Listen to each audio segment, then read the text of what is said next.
question na. Good afternoon, ma'am. We're from CLSU. We're doing interview po regarding sa behavioral challenges sa loob ng classroom po. Ma'am, please introduce yourself po. Ayan. Ako si Mrs. Lorabel A. Santos, grade 1 teacher ng San Jose West Central School, teaching grade 1 for almost 19 years. First question, ma'am. What are the challenges, especially behavioral, teachers usually encounter in teaching? Behavioral problem. Karaniwan dyan yung mga bata, lalo na sa grade 1, inattending. Yung mga bata, malulukot, tayo ng tayo, lakad ng lakad, parang mga supervisor, dumadaldal sa katabi, yun yung para sa mga problema ng mga bata. Kaya kailangan, yun ang problema ng bata, na behavior nila.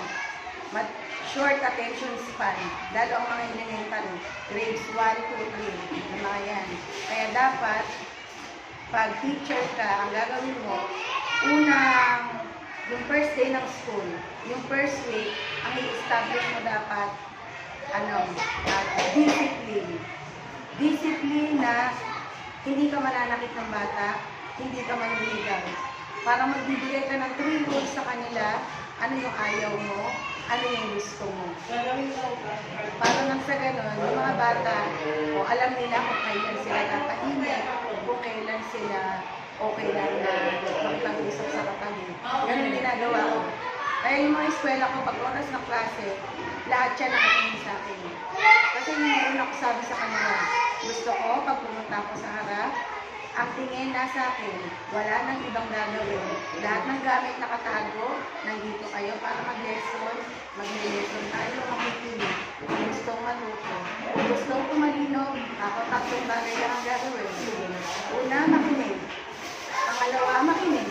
Pangatlo, makinig. Yun lang naman talaga, makinig. Pag nakinig ka, napaka-imposible hindi matututo ng bata. Kasi sa mga tinuturoan ko, grade 1 ako, lahat yan. Proud to say ako, 0 ng reader ako. Lahat ng bata ako, napapabasa ko sila. Kasi behavior, ang una ko dinidevelop. Kaya yun, alam nila, unang-una ako, ayoko ng oras ng klase, kailangan ka ako sa akin lang nakatingin. Walang naglulumiko, walang tatayo, wala mo nang iihi, basta lesson muna. Ganon. Pangalawa ka ako, ang ayoko, nagkakalat. Ay, syempre ka ako, kung nagkalat ka, ikaw maglinis mag-isa mo buong classroom. Hala ka naman ako, hindi naman ako nagkalat. Ako, kaya ang eskwela ko, hindi sila nagkakalat. Ang kalat lang nila mo. Ikatlo ka ako, assignment. Pinagtsatsagaan ko, araw-araw ko nabibigay ang assignment. Kasi grader sila. Para lang sa ganun, gusto ko i-develop study habit sa bata. At talagang sinatsaga ko i-check yun.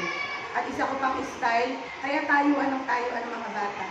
Kasi yung teacher, pinapayagan niya magpas sa kanya.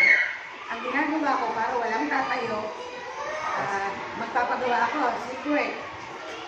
Walang tatayo, walang magpapacheck, ako ang umiikot. Pag nagpa-activity kasi ako sa bata, hindi ko sasabayan ang mga ginagawa sa school report. Hindi.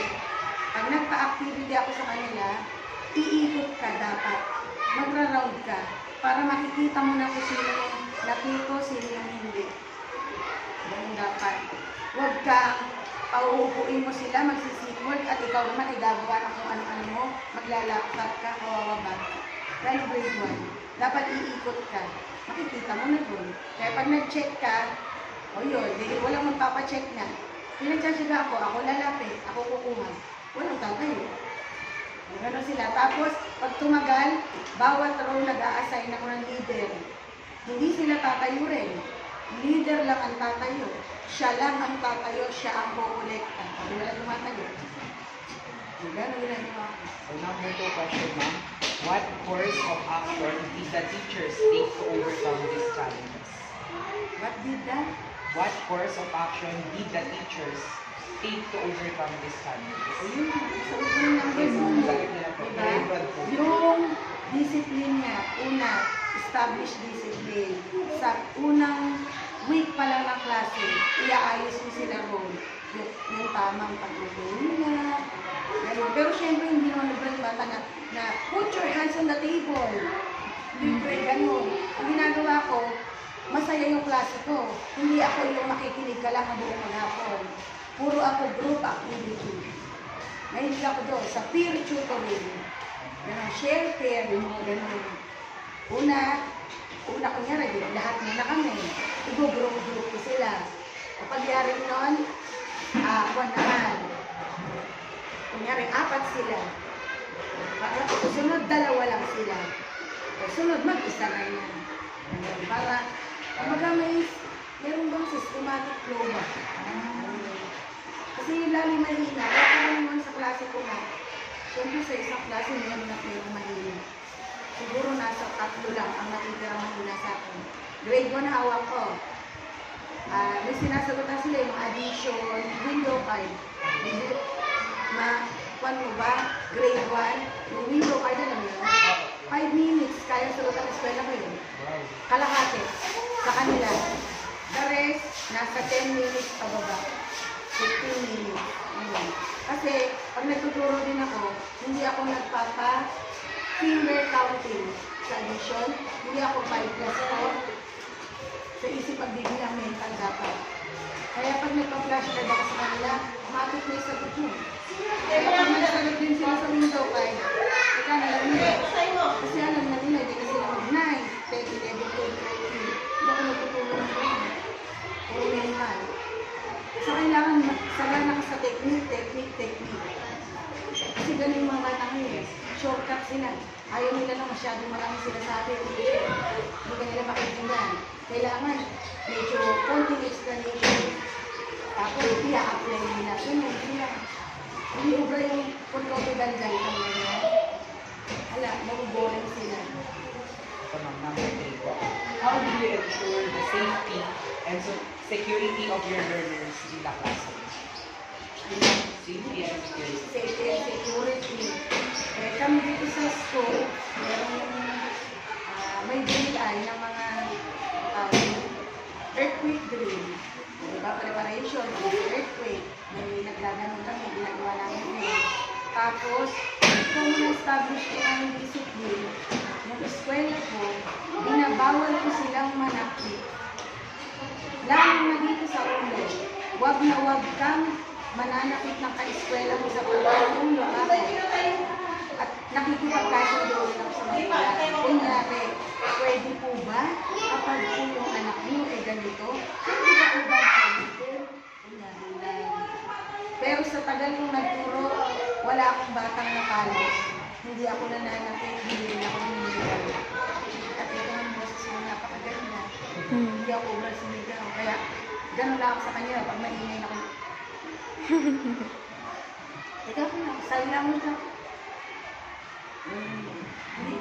At saka ayun, dapat huwag kang galit ng galit. Kasi pag galit ka ng galit, hindi na alam ng bata kung kailan siya titino. Kasi lahat na lang ng ginawa niya, nagalit ka na. Dapat may 3 lang na alam niyang super ikagagalit mo. Sila, gano'n. Alam nila na super ikagagalit ko. Para kung may sabi ko niya rin, pag yung may hindi nakikinig, tamang akala mo na ako kakatay ng bata. Kaya yun, alam nila na pag oras ng lesson, dun lang ako magagalit. Pag wala, pag hindi nakikinig. Kaya kahit na kwan, gano'n na ako. Kahit yung inaantok, kang ulit. Kasi kailangan nakatingin eh. Pag hindi nakatingin, gano'n ko alam mo na. Kaya ko na, alam na. Maiiwan sila. Gano'n. Ang paano naman kapag halimbawa po ay yung lumalabas-labas mo naman? Ay, wala lumalabas din. Kasi na di ba nga bawal tumayo sila sa akin. Tatayo lang sila group activity. Ay, halimbawa na lang kung mainong iyan. Halimbawa, sinabi ng parent na pumasok. Tapos, hindi po pala pumasok. So, paano niyo po na-ensure yung safety and security kahit na hindi po alam mo pumasok? Nag-check po kayo ng attendance. Ayun, nag-check attendance. Hindi talaga kailangan. Check na attendance. At saka kasi alam nila dapat kung ano yung time. At saka ginagawa ko kasi, maliligot na bata. Ang time kasi namin, 1:30 ang oras sa klase. Pero kami teacher, dapat 15 minutes nandito na. Kaya ang ginagawa ko, ko, para iwas aksidente, kinakausap ko yung magulang. Papasukin yung anak, dapat 1:30 o 1:20. Huwag papapasukin na masyadong maaga. Ako. At ako, pag na-disgrasya ko yan, kapatan ko tayo, mahirap lang po, wala po kong pagpapusital dyan. Ako, kung may kalimutan po yung anak mo, sundin sa takdang oras, ihatid sa takdang oras. Di ba rin kayo na po ang maghihintay, at least safe po ang anak mo. Yun. Kailangan importante may maganda kang established good rapport sa mga magulang. Ano dyan, established good rapport kay Katulad. Ipialit mo po, hindi ako magbulong sa iyo. Kahit hindi ako magbulong sa kanya, pusong din ako tumutulong. Mahirap po. Kasi nga, hindi ako yung tipo na future lang. Ako, magaling ako. Isa, hindi ko siya mga magulang sa akin. Pero may kwan pa rin siya. Thank you very much po. Napakaganda ng answer ni ma'am. And I thank you. God, all my fans. Thank you, ma'am. Thank you, ma'am.